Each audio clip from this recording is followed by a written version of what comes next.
La restauration du futur sera digitale ou ne sera pas.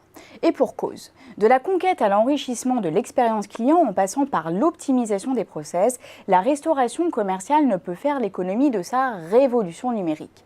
C'est d'autant plus vrai que les consommateurs, désormais ultra connectés, attendent un déploiement à grande échelle des innovations. En réalité, les niveaux d'avancement en la matière varient aujourd'hui selon les segments et les acteurs, sachant qu'il s'agit d'une profession très atomisée. Les leaders de la restauration rapide, comme McDonald's ou Starbucks, ont ainsi déjà inventé le parcours omnicanal. Des leaders qui ont hissé le smartphone au rang de pilier de leur stratégie. À l'autre bout du spectre, les établissements indépendants accusent eux un sérieux retard dans leur transition digitale.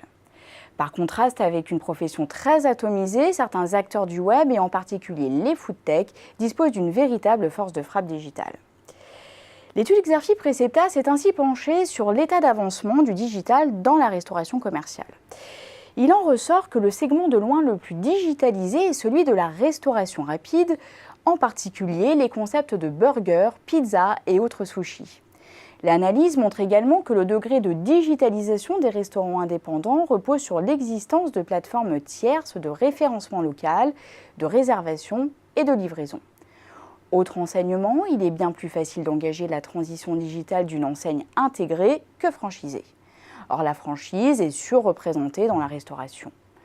L'étude montre aussi que les investissements digitaux concernent d'abord et surtout les fonctions et activités en contact avec le consommateur, comme la communication et la vente.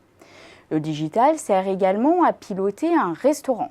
Face aux difficultés de recrutement du secteur, la gestion des RH a ainsi bénéficié de l'attention des restaurateurs les plus avancés. En revanche, on trouve encore peu de robots dotés d'intelligence artificielle dans les cuisines. Quels sont finalement les impacts de la digitalisation sur la concurrence ? D'abord, en habitué des enseignes de commerce de détail, les clients se font plus pressants en termes de parcours omnicanal et de personnalisation de la relation client. Ensuite, la concurrence va monter d'un cran entre les restaurateurs d'un même segment.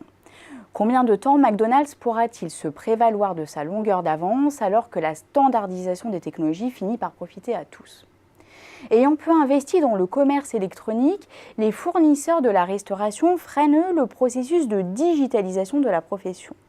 Grâce au lancement de sa marketplace en juillet 2018, le marché international de Rungis pourrait donc donner le coup d'envoi au e-commerce de denrées alimentaires.